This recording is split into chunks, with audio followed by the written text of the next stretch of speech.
Going Places. About the author A.R. Barton is a modern writer, who lives in Zurich and writes in English.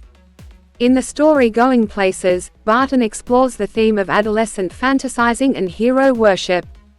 Notice these expressions in the text. Infer their meaning from the context. Incongruity arcade prodigy amber glow chuffed wharf solitary elm pangs of doubt. When I leave, Sophie said, coming home from school, I'm going to have a boutique. Jancy, linking arms with her along the street, looked doubtful. Takes money, Soph, something like that. I'll find it, Sophie said, staring far down the street. Take you a long time to save that much. Well, I'll be a manager then, yes, of course, to begin with. Till I've got enough. But anyway, I know just how it's all going to look. They wouldn't make you manager straight off, Soph. I'll be like Mary Quant, Sophie said. I'll be a natural. They'll see it from the start. I'll have the most amazing shop this city's ever seen. Jancy, knowing they were both earmarked for the biscuit factory, became melancholy. She wished Sophie wouldn't say these things. When they reached Sophie's street, Jancy said, it's only a few months away now, Soph, you really should be sensible. They don't pay well for shop work, you know that, your dad would never allow it. Or an actress. Now there's real money in that. Yes, and I could maybe have the boutique on the side. Actresses don't work full-time, do they? Anyway, that or a fashion designer, you know, something a bit sophisticated. And she turned in through the open street door, leaving Jancy standing in the rain. If ever I come into money, I'll buy a boutique. If you ever come into money. If you ever come into money, you'll buy us a blessed decent house to live in, thank you very much. Sophie's father was scooping shepherd's pie into his mouth as hard as he could go, his plump face still grimy and sweat-marked from the day. She thinks money grows on trees, don't she, Dad? Said little Derek, hanging on the back of his father's chair. Their mother sighed. Sophie watched her back stooped over the sink and wondered at the incongruity of the delicate bow which fastened her apron strings. The delicate-seeming bow and the crooked back. The evening had already blacked in the windows and the small room was steamy from the stove and cluttered with the heavy-breathing man in his vest at the table and the dirty washing piled up in the corner. Sophie felt a tightening in her throat. She went to look for her brother Jeff. He was kneeling on the floor in the next room tinkering with a part of his motorcycle over some newspaper spread on the carpet. He was 3 years out of school, an apprentice mechanic, traveling to his work each day to the far side of the city. He was almost grown up now, and she suspected areas of his life about which she knew nothing, about which he never spoke. He said little at all, ever, voluntarily. Words had to be prized out of him like stones out of the ground. And she was jealous of his silence. When he wasn't speaking, it was as though he was away somewhere, out there in the world, in those places she had never been. Whether they were only the outlying districts of the city, or places beyond in the surrounding country, who knew? They attained a special fascination simply because they were unknown to her and remained out of her reach. Perhaps there were also people, exotic, interesting people of whom he never spoke. It was possible, though he was quiet and didn't make new friends easily. She longed to know them. She wished she could be admitted more deeply into her brother's affections and that someday he might take her with him. Though their father forbade it and Jeff had never expressed an opinion, she knew he thought her too young. And she was impatient. She was conscious of a vast world out there waiting for her, and she knew instinctively that she would feel as at home there as in the city which had always been her home. It expectantly awaited her arrival. She saw herself riding there behind Jeff. He wore new, shining black leathers and she a yellow dress with a kind of cape that flew out behind. There was the sound of applause as the world rose to greet them.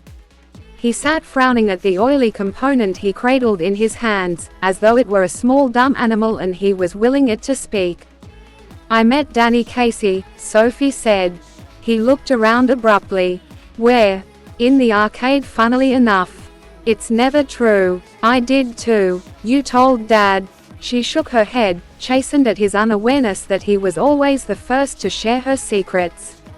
I don't believe it. There I was looking at the clothes in Royce's window when someone came and stood beside me, and I looked around and who should it be but Danny Casey.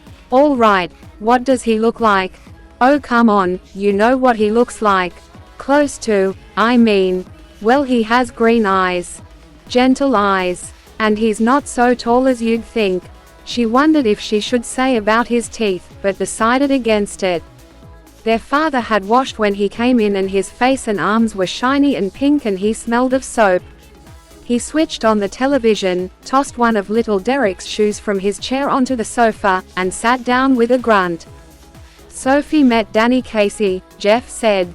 Sophie wriggled where she was sitting at the table. Her father turned his head on his thick neck to look at her. His expression was one of disdain. It's true, Jeff said. I once knew a man who had known Tom Finney, his father said reverently to the television. But that was a long time ago. You told us, Jeff said. Casey might be that good someday. Better than that even. He's the best. If he keeps his head on his shoulders. If they look after him properly. A lot of distractions for a youngster in the game these days. He'll be all right. He's with the best team in the country. He's very young yet. He's older than I am. Too young really for the first team. You can't argue with that sort of ability. He's going to buy a shop, Sophie said from the table. Her father grimaced. Where'd you hear that? He told me so. He muttered something inaudible and dragged himself round in his chair. This another of your wild stories? She met him in the arcade, Jeff said, and told him how it had been. One of these days you're going to talk yourself into a load of trouble, her father said aggressively. Jeff knows it's true, don't you, Jeff? He don't believe you though he'd like to. Asterisk asterisk the table lamp cast an amber glow across her brother's bedroom wall, and across the large poster of United's first team squad and the row of colored photographs beneath. 3 of them of the young Irish prodigy, Casey. Promise you'll tell no one. Sophie said. Nothing to tell is there. Promise. Jeff Dad'd murder me. Only if he thought it was true. Please, Jeff. Christ, Sophie, you're still at school. Casey must have strings of girls. No he doesn't. How could you know that? He jeered. He told me, that's how. As if anyone would tell a girl something like that. Yes he did. He isn't like that. He's quiet. Not as quiet as all that apparently. It was nothing like that, Jeff. It was me spoke first. When I saw who it was, I said, excuse me, but aren't you Danny Casey? And he looked sort of surprised. And he said, yes, that's right. And I knew it must be him because he had the accent, you know, like when they interviewed him on the television. So I asked him for an autograph for little Derek, but neither of us had any paper or a pen. So then we just talked a bit about the clothes in Royce's window. He seemed lonely. After all, it's a long way from the west of Ireland. And then, just as he was going, he said, if I would care to meet him next week he would give me an autograph then. Of course, I said I would. As if he'd ever show up. You do believe me now, don't you? He dragged his jacket, which was shiny and shapeless, from the back of the chair and pushed his arms into it. She wished he paid more attention to his appearance. Wished he cared more about clothes. He was tall with a strong dark face. Handsome, she thought. It's the unlikeliest thing I ever heard, he said. Asterisk asterisk on Saturday they made their weekly pilgrimage to watch United. Sophie and her father and little Derek went down near the goal. Jeff, as always, went with his mates higher up. United won 2-0 and Casey drove in the second goal, a blend of innocence and Irish genius, going round the 2 big defenders on the edge of the penalty area, with her father screaming for him to pass, and beating the hesitant goalkeeper from a dozen yards. Sophie glowed with pride. Afterwards Jeff was ecstatic. I wish he was an Englishman, someone said on the bus. Ireland'll win the World Cup, little Derek told his mother when Sophie brought him home. Her father was gone to the pub to celebrate. What's this you've been telling? Jancy said, next week. About what? Your Jeff told our Frank you met Danny Casey. This wasn't an inquisition, just Jancy being nosy. But Sophie was startled. Oh, that. Jancy frowned, sensing she was covering. Yes, that. Well, yes, I did. You never did, Jancy exclaimed. Sophie glared at the ground. Damn that Jeff. This was a Jeff thing, not a Jancy thing. It was meant to be something special just between them. Something secret. It wasn't a Jancy kind of thing at all. Tell gawky Jancy. Something like that and the whole neighborhood would get to know it. Damn that Jeff. Was nothing sacred. It's a secret meant to be. I'll keep a secret, Soph, you know that. I wasn't going to tell anyone. There'll be a right old row if my dad gets to hear about it. Jancy blinked. Oh row, I'd have thought he'd be chuffed as anything. She realized then that Jancy didn't know about the date bit Jeff hadn't told about that. She breathed more easily. So Jeff hadn't let her down after all. He believed in her after all. After all, some things might be sacred. It was just a little thing really. I asked him for an autograph, but we hadn't any paper or a pen, so it was no good. How much had Jeff said? Jesus, I wish I'd have been there.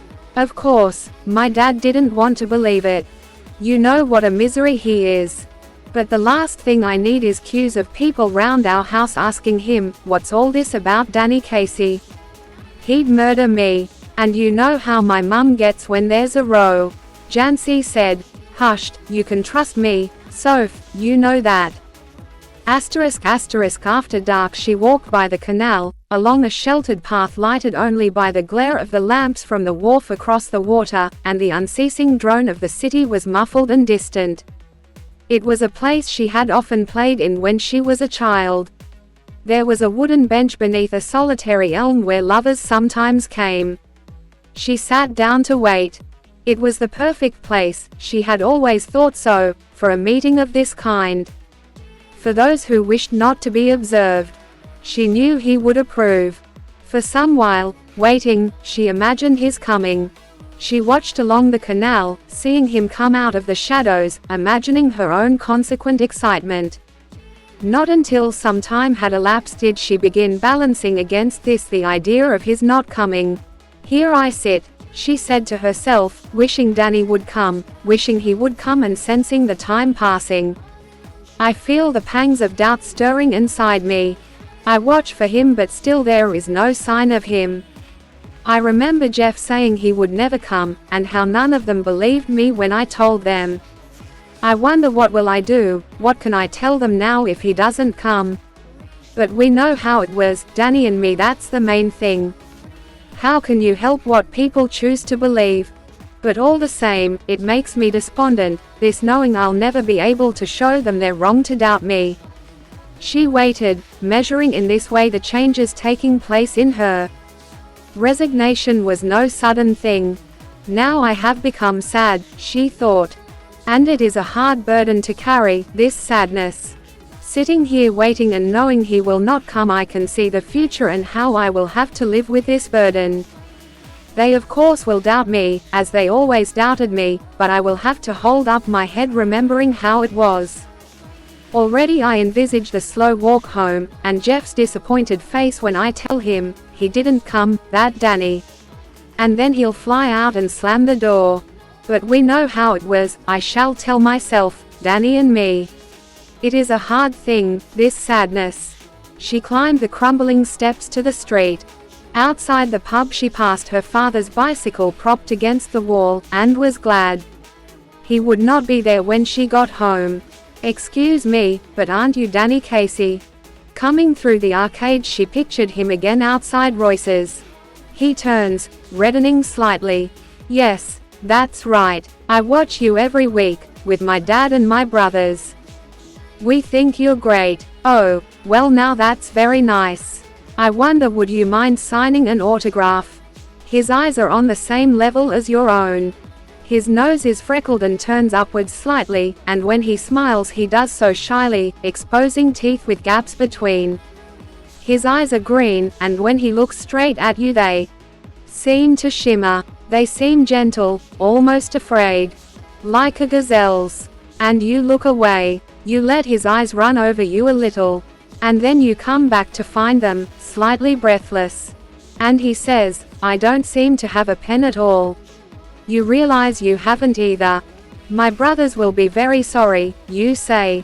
And afterwards you wait there alone in the arcade for a long while, standing where he stood, remembering the soft melodious voice, the shimmer of green eyes.